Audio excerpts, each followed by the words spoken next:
Hello everyone, I hope all of you are doing well. So, continuing our series on startup. So, today we'll discuss what to do in case you receive a notice from GST department. So, first of all, you don't need to worry. कभी क्या होता है people on startup especially they tend to panic कि notice आ गया है GST department से, अब क्या करें, पता नहीं क्या, मतलब कि इसके क्या रिपोर्केशंस होंगे, क्या ऐसे कॉन्सिक्वेंसेज होंगे. So first of all you don't need to worry. तो सेकंड, हमें सबसे पहले उसके 3 वेज में इसको डील करना है. सबसे पहले हमें देखना है, आइडेंटिफाई करना है cause. Second, we need to address it. And third, closure of the case. First of all we need to see what is the cause. क्या कॉज है जिसके कारण हमें ये नोटिस आ रहे हैं, या अभी फर्स्ट नोटिस आया तो what is the cause for the GST notice and why GST department has issued it. So as per my experience, what major reasons can be for issuance of notice is either your GSTR 3B versus 1. There might be differences in those returns. There might be differences in GSTR 1 versus your GST 3B, and there might be short paid or non-payment of taxes.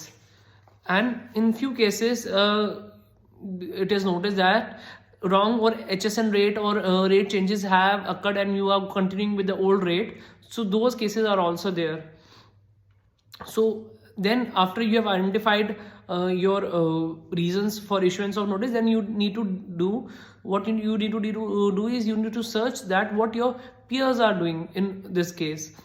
वो कैसे किस rate पे कर रहे हैं और क्या उन्होंने, क्योंकि अगर कब बहुत बारी होता है कि जो अगर किसी पॉइंट पे नोटिस आ रहे हैं तो सभी पेयर्स सेम चीज़ कर रहे हैं, तो आप एक कलेक्टिव उस पर एफर्ट कर सकते हो, कलेक्टिव रिप्रेजेंटेशन दे सकते हो कभी रिलीफ के लिए. तो सबसे पहले देखना है कि क्या और क्या, अगर पेयर्स ठीक करें तो are the you the only one who is defaulting in that area.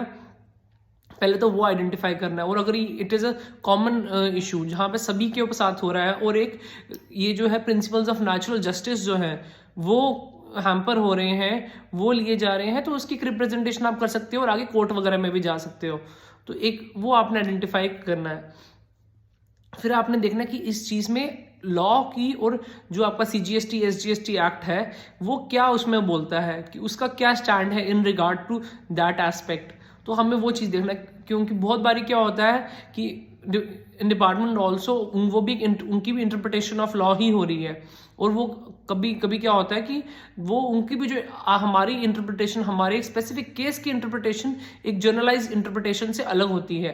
तो हमें देखना है कि क्या हमारी जो केस के लिए स्पेसिफिक जो उनकी इंटरप्रिटेशन है वो वैलिड है भी कि नहीं है. तो फिर उसमें हमने नेक्स्ट देखना है कि जुडिशियल प्रोनाउंसमेंट्स क्या कहती है. काफ़ी हमारे honourable supreme court of India, high courts की काफ़ी अच्छी जजमेंट्स आ रही हैं आजकल और फेवरेबल जजमेंट्स आ रही हैं GST एस्पेक्ट्स के ऊपर. तो हमें देखना है कि क्या जजमेंट्स रही हैं हमारे इस एस्पेक्ट के रिगार्डिंग हमारे ऑनरेबल कोर्ट्स की. और as far as closure is concern, हमें टैक्स अपना जो टैक्स ऑफिशियल हैं उनको अपना पर्सपेक्टिव समझाना है कि हमारा केस के लिए कैसे हमें रिलीफ मिलता है, और कोशिश करनी है कि अपना GST का जो लाइबिलिटी है to maximum least possible depending upon your case उसको लाई जाए. और अगर ना भी मिले, हाँ, तो भी पैनिक करने की जरूरत नहीं है. You can there is always chance for appeal, there is always doors of court open. तो आप आगे अपील कोर्ट से कर सकते हैं, इसके बाद आप कमिश्नर के पास अपील कर सकते हैं, ट्राइब्यूनल्स हैं. तो there is no need to worry. तो कभी काफ़ी बार क्या होता है, कुछ और मतलब स्टार्टअप्स होते हैं, उनको कहीं से नोटिस आ गया होता है तो वो आते हैं, फिर वो बोलते हैं कि देखिए हमें पता नहीं कि किसी वो जो है अकाउंटेंट्स ने रिटर्न गलत भरी है या कुछ किया. तो there is no need to panic. तो आप उसको एक हम प्रैक्टिकल और एक मेच्योर वे से अगर डील करें तो everything can be solve. I hope this video is helpful to you. Take care.